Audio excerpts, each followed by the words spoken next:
Selamat siang Bapak Ibu, Saudara-saudara kekasih dalam Tuhan. Salam sejahtera buat semua, juga salam sehat.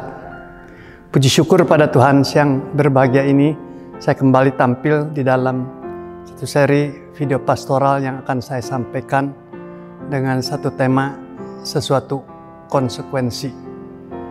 Adapun nats firman Tuhan terambil dari Injil Yohanes pasalnya yang ke-12 ayatnya yang ke-24 dan ke-27. Demikian bunyi firman Tuhan. Yohanes 12 ayat 24. Aku berkata kepadamu, sesungguhnya jikalau biji gandum tidak jatuh ke dalam tanah dan mati, ia tetap satu saja. Tetapi jika ia mati, ia akan menghasilkan banyak buah. Ayat yang ke-27. Sekarang jiwaku terharu, dan apakah yang akan kukatakan? Bapa, selamatkanlah aku dari saat ini. Tidak, sebab untuk itulah aku datang ke dalam saat ini. Bapak, Ibu, saudara-saudara kekasih dalam Tuhan, manakala Tuhan Yesus tinggalkan surga mulia, datang ke dalam dunia yang hina, tentu tidak dibarengi dengan segala sesuatu ketidaktahuan. Tentu tidak demikian adanya. Melainkan Tuhan Yesus mau tinggalkan surga mulia, datang ke dalam dunia. Dia bukan sekedar tahu untuk apa datang ke dalam dunia, melainkan dia sangat mengerti, memahami untuk apa dia datang ke dalam dunia. Dia sungguh amat sangat tahu dan mengerti akan datang kepada umat kepunyaannya. Namun umat kepunyaannya tidak akan menerimanya. Yesus tahu semua itu. Yesus tahu akan nilai-nilai kesulitan, kesusahan, penderitaan, kepahitan yang getir yang akan ia alami. Ia tahu semua terbuka dan semua menjadi bagian yang tidak tersembunyi di mata Tuhan Yesus. Yesus tahu datang ke dalam dunia akan mengalami banyak kesukaran dan penderitaan. Sekalipun satu sisi dia amat sangat mengerti. Ya, umpamakan bagai satu biji gandum, jikalau tidak mati dan masuk ke dalam tanah, ia akan tetap menjadi satu biji.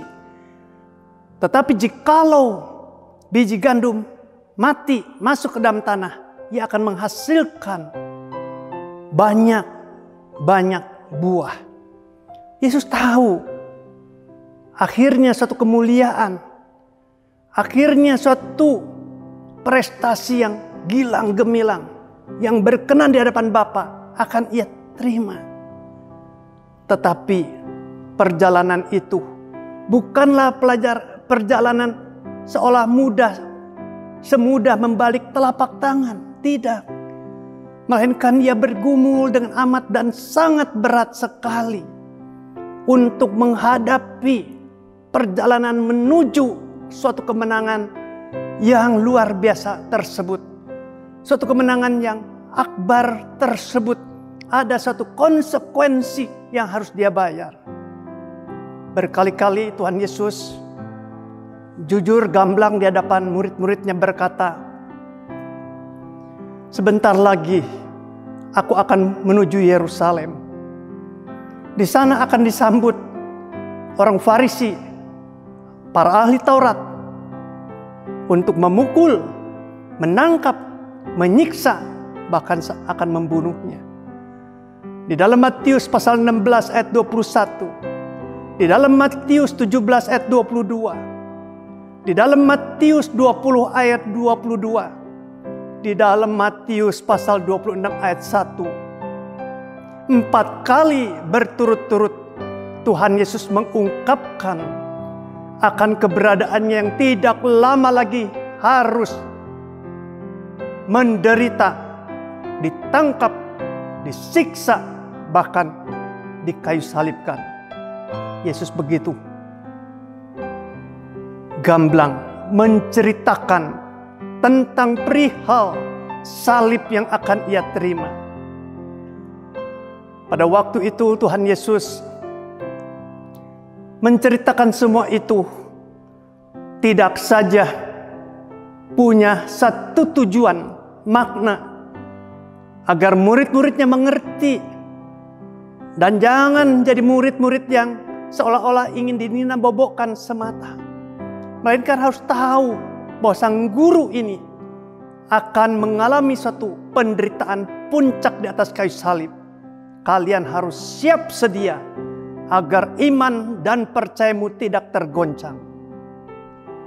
Namun satu kekecewaan yang Tuhan Yesus terima manakala menceritakan masalah ini dan masalah itu, Yesus menerimakan murid-muridnya menolak. Murid-muridnya tidak bisa terima akan keberadaan guru yang kelak akan akhirnya mati di atas kayu salib.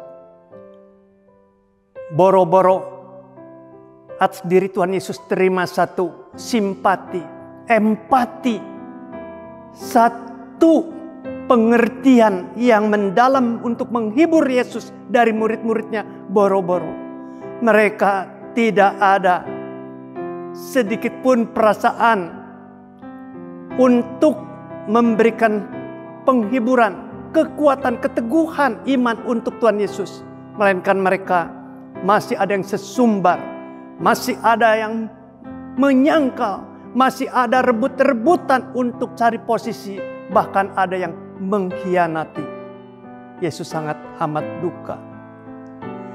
Yesus di dalam pergumulan-pergumulan, ia juga begitu berat mengetuk atau menggedor seolah-olah pintu surga.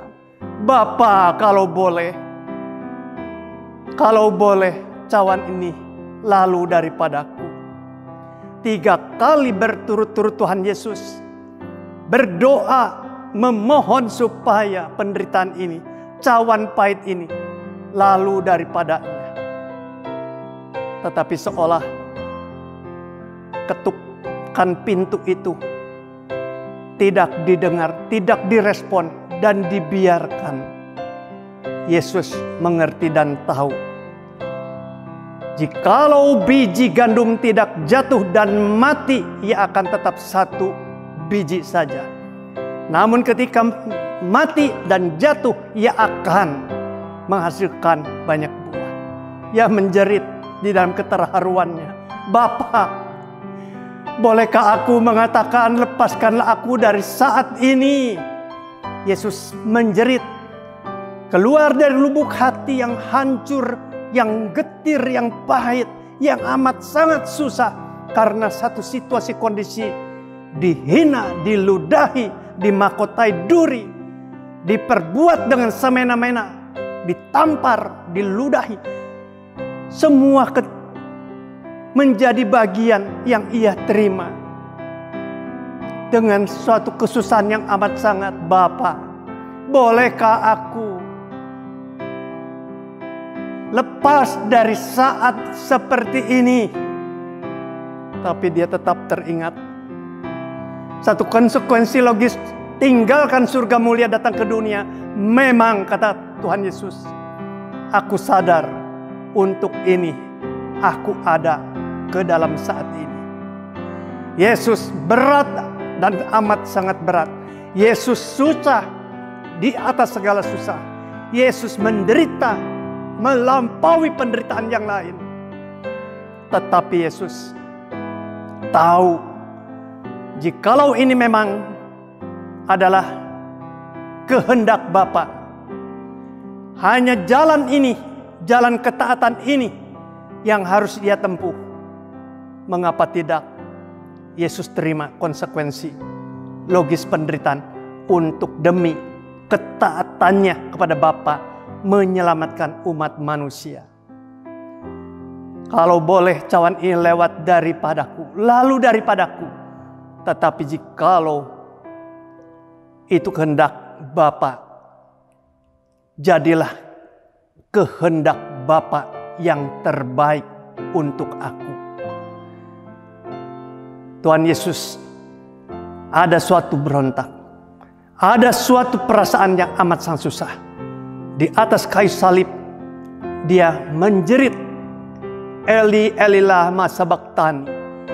Allahku, Allahku, mengapa engkau tinggalkan aku? Dia rasa dikucilkan, dia rasa telah diusir dari segala persekutuan dengan Bapa di surga.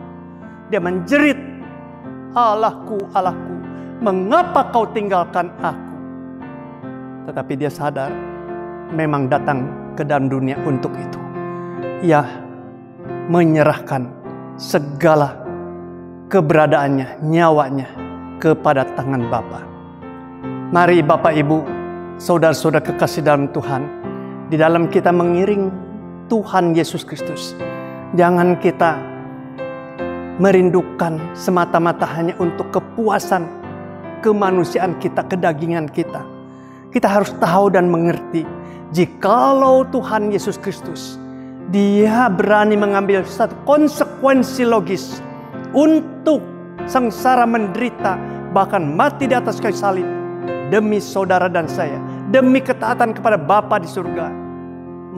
Maukah Bapak Ibu bersama saya juga menjadikan suri teladan yang mulia, yang luhur dari Tuhan Yesus untuk kita perbuat dan kerjakan? Kita jadi manusia, orang-orang percaya yang senantiasa mau berkorban, mau dengan segenap hati, segenap jiwa, dalam tingkah laku perbuatan memasyurkan, memuliakan Tuhan, untuk menjadi kesaksian sebagai terang dan garam di dalam zaman ini. Tuhan senantiasa menanti kita semua untuk kita jadi alatnya buat zaman yang bergejolak dan yang gelap ini, untuk kita menjadi Kristus-Kristus kecil di zaman ini. Tuhan memberkati kita semua. Amin.